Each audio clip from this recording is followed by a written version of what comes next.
Putin की Trump से बातचीत हो गई है। यूक्रेन पर पुतिन ने ताबड़तोड़ हमले तेज कर दिए हैं। राजधानी कीव के बाद अब पुतिन ने पूर्वी यूक्रेन में तबाही मचा दी है। कई शहरों में रूस ने इतनी बमबारी की है कि वहां एक भी बिल्डिंग रहने लायक नहीं बची। रूस ने अब यूक्रेन के गैस स्टेशन और रेल स्टेशन भी उड़ाने शुरू कर दिए हैं। रूसी सेना एक के बाद एक इलाका कब्जा करती जा रही है। कीव और डोनबास के बीच सिर्फ 2 शहर बाकी हैं। ट्रंप ने जेलेंस्की को समझा दिया है कि उनके पास ज्यादा कार्ड नहीं है। अगर उन्होंने युद्ध की जिद नहीं छोड़ी तो डोनबास तो जाएगा ही, कीव को बचाना भी मुश्किल हो जाएगा। और ऐसा क्यों कहा जा रहा है वो आप इस रिपोर्ट से समझिए।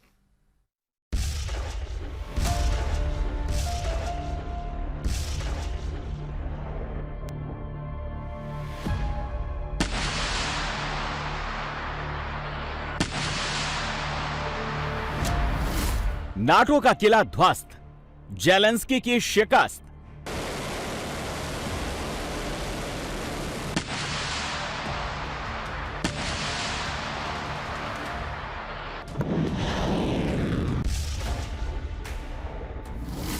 डोनबास अब दूर नहीं, पुतिन को निर्णायक बढ़त।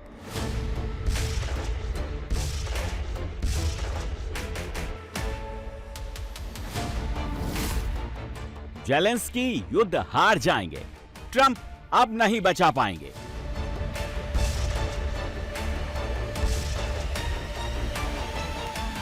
पुतिन 80% डोनबास जीत चुके हैं। 20% की लड़ाई 6 महीने से लड़ रहे हैं। अब लड़ाई का आखिरी फेज शुरू हुआ है। पुतिन ने गियर चेंज कर दिया है। रूसी हमलों की इंटेंसिटी बहुत बढ़ गई है। यूक्रेन में भीषण तबाही मची है। डोनबास को 100% जीतने के लिए पुतिन को अब 2 बड़े शहर जीतने हैं। पूर्वी यूक्रेन में इन शहरों का नाम क्रामाटोर्स्क और स्लोवियांस्क है। रूसी आर्मी को यहां तक पहुंचने से रोकने के लिए नाटो ने यूक्रेन को आगे कर एक फौजी किला बनाया था। यह किला कॉन्स्टनतिनोवका में था, जहां 1500 ट्रेन फौजी तैनात थे। इसमें यूक्रेनी और विदेशी दोनों शामिल हैं। पूर्वी यूक्रेन में रूस को रोकने के लिए नाटो का यह आखिरी किला था।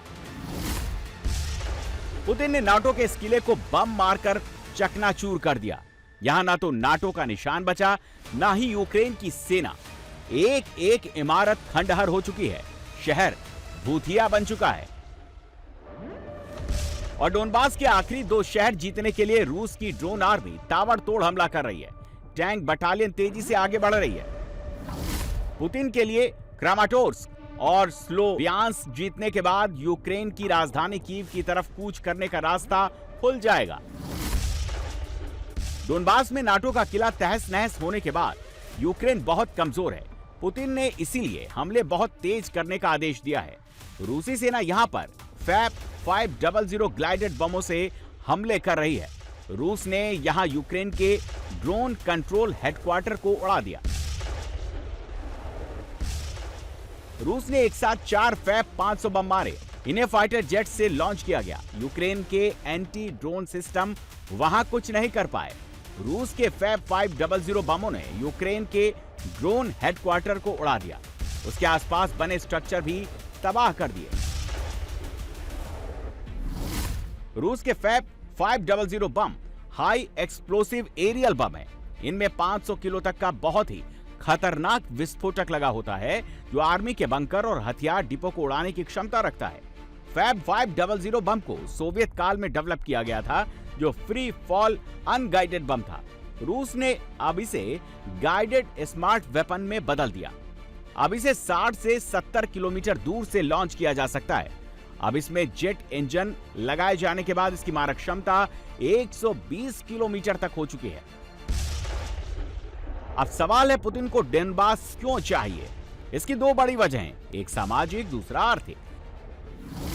यूक्रेन का डोनबास 2 प्रांतों डोनेस्क और लुहांस्क से मिलकर बना है। डोनेस्क में 75% लोग रूसी भाषा बोलते हैं और खुद की आइडेंटिटी रूस से जोड़ते हैं। लुहांस्क में 69% लोग रूसी भाषा बोलते हैं और खुद को रूस के करीब मानते हैं। आरोप है कि जेलेंस्की के सत्ता में आते ही डोनबास के रूसी भाषी लोगों पर हमले अचानक बहुत बढ़ गए। उनकी प्रॉपर्टी पर भी हमले हो रहे थे। उन्होंने रूस से मदद की गुहार लगाई। लिहाजा पुतिन को युद्ध का मोर्चा खोलना पड़ा। यूक्रेन और नाटो देश आरोप लगाते हैं कि डोनबास पर पुतिन का हमला आर्थिक हितों से जुड़ा हुआ है।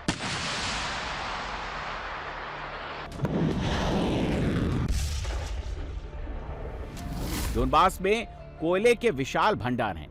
यूक्रेन का 56% कोयला यहीं से जाता है। डोनबास में 10 से 12 ट्रिलियन डॉलर के दुर्लभ खनिज भंडार हैं, जिनमें लिथियम प्रमुख है, जो आधुनिक बैटरी बनाने के लिए जरूरी खनिज है। युद्ध से पहले यूक्रेन की जीडीपी का 16% और कुल एक्सपोर्ट का 25% डोनबास से आता था। पुतिन के डोनबास पर कब्जे का कनेक्शन क्रीमिया से भी है, जहां इस वक्त अंधेरा छाया हुआ है। ज़ेलेंस्की ने जुलाई के पहले हफ्ते में क्रीमिया पर बहुत ताबड़तोड़ हमले कराए हैं। वहां रूस की जितनी गैस और तेल फैसिलिटी थी, उन्हें बहुत नुकसान पहुंचाया। यूक्रेन ने क्रीमिया के रेल ब्रिज और रोड ब्रिज ड्रोन हमलों से उड़ा दिए। पुतिन को अगर डोनबास मिल जाता है तो क्रीमिया के लिए लैंड कॉरिडोर बनाने की जमीन भी मिल जाएगी। अभी तक क्रीमिया की रूस से जमीनी कनेक्टिविटी नहीं है। पुतिन अगर डोनबास पर कब्जा कर लेते हैं तो क्रीमिया पर 2014 में किया गया कब्जा बनाए रखते हैं तो यूक्रेन अजोव सागर से कट जाएगा। रूस का इस समुद्री क्षेत्र पर एक छत्र नियंत्रण हो जाएगा।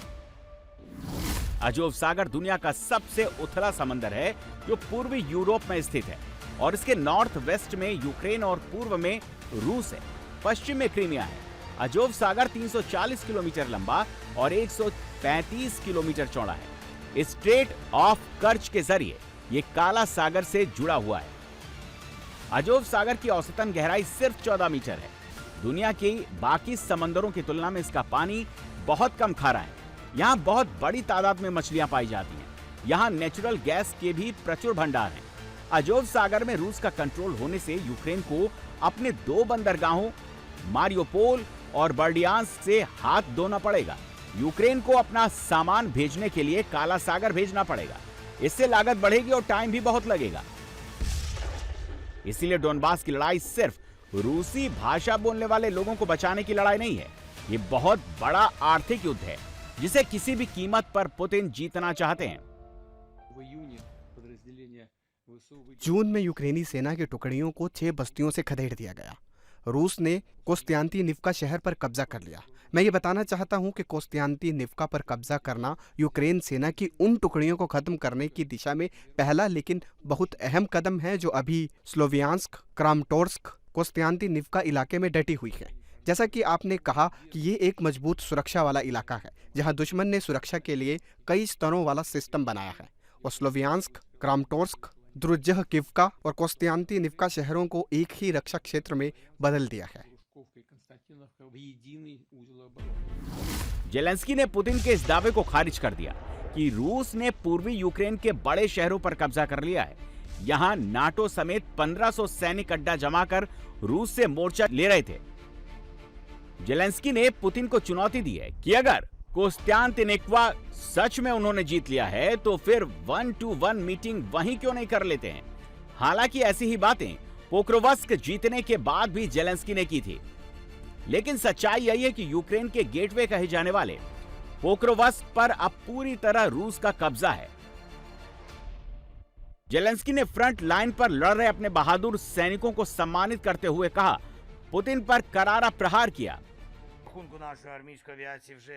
हमारी आर्मी एविएशन ने हजारों बेहद अहम कॉम्बैट मिशन पूरे किए हैं। हर रात ये शाहिद और रूस के दूसरे ड्रोन्स को मार गिराते हैं। असल में इससे हमारे शहरों और गांवों में लगातार लोगों की जानें बचती हैं। हमारी आर्मी एविएशन फ्रंटलाइन पर हमारी सेना की मदद के लिए लगातार प्रोफेशनल और अक्सर बहुत बहादुरी भरे ऑपरेशन भी करती है, जैसे दुश्मन पर हमला करना, घायलों को निकालना और लॉजिस्टिक्स का काम संभालना।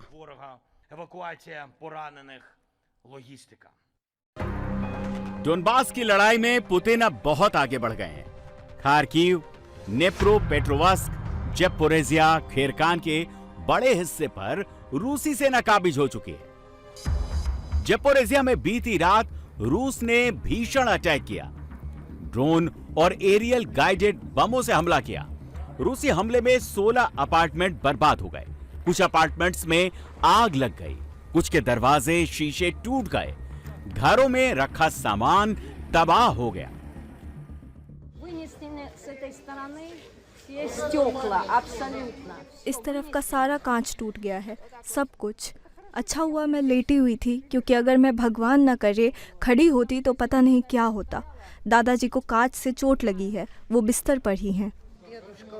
Дедушку посекло тоже, потому что он лежачий больной. रूसी बमबारी के 24 घंटे बाद ही घरों से धुआं उठ रहा है।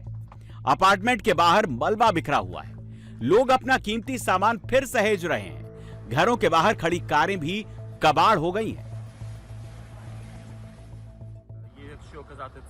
संख्या के हिसाब से देखें तो लगभग 16 अपार्टमेंट बिल्डिंगें क्षतिग्रस्त हुई हैं। इनमें करीब 150 खिड़कियां टूट गई और इनकी पूरी छतें क्षतिग्रस्त हो गई हैं। एक हाई स्कूल को भी नुकसान पहुंचा, जिसकी 100 से अधिक खिड़कियां टूट गई हैं। रूस ने ज़ेपोरिज़िया में यूक्रेनी आर्मी के लॉजिस्टिक सेंटर पर बड़ा हमला कर उसे तबाह करने का दावा किया। रूस ने गेरान 4 ड्रोन से इस हमले को अंजाम दिया। इसके अलावा रूस ने ज़ेपोरिज़िया में एक बड़े ऑयल डिपो को भी ड्रोन अटैक में निशाना बनाया। रिपोर्ट के मुताबिक इस डिपो से यूक्रेनी आर्मी को तेल की सप्लाई होती थी। यहां बड़े बड़े कंटेनर में तेल जमा किया गया था। नेप्रो पेट्रोवस्क और खार्किव हाईवे में भी रूस ने भीषण हमले किए हैं। यहां जितने गैस स्टेशन थे सभी को रूस ने उड़ा दिया। 220 किलोमीटर लंबे हाईवे में अब एक भी गैस स्टेशन ऐसा नहीं जो ऑपरेशनल हो। रिपोर्ट के मुताबिक इस हाईवे पर करीब 150 गैस स्टेशन थे जो रूसी हमलों के बाद बेकार हो चुके हैं। रूस ने अब सुमी, ओडेसा और खेरसान में हमले काफी तेज कर दिए हैं। सुमी में रूसी मिसाइल अटैक में 3 लोग मारे गए, जिसमें एक बच्चा भी शामिल है। सुमी में रूसी मिसाइल जहां गिरी, वहां आसपास की कई इमारतें बर्बाद हो गई हैं। 27 लोग घायल हैं। ओडेसा में रूस ने एक वेयरहाउस में हमला किया, जिसे राशन स्टॉक करने में इस्तेमाल किया जाता था। हमले के बाद वेयरहाउस में आग लग गई। वहां काम करने वाले 2 लोग झुलस गए। खेरसान में रूस ने एक पोल्ट्री फार्म पर ड्रोन अटैक किया। यहां से यूरोप के देशों को सप्लाई जाती थी। रूसी हमले में पोल्ट्री फार्म पूरी तरह तबाह हो चुका है। यह यूक्रेन का चेर्निहाइव इलाका है। यहां रूस ने कार्गो ट्रेन को निशाना बनाया। ट्रेन पर गेरान ड्रोन से हमला किया गया। ट्रेन में रखा सामान जल गया। रूस का आरोप है कि यह सामान यूक्रेन की मिलिट्री को सप्लाई होना था, इसीलिए निशाना बनाया। यूक्रेन के साउदर्न फ्रंट पर रूस ने फाइटर प्लेन से हमले किए हैं। इस दौरान सुखोई 35 को भी भेजा गया, जिसने अटैक हेलीकॉप्टर को कवर दिया।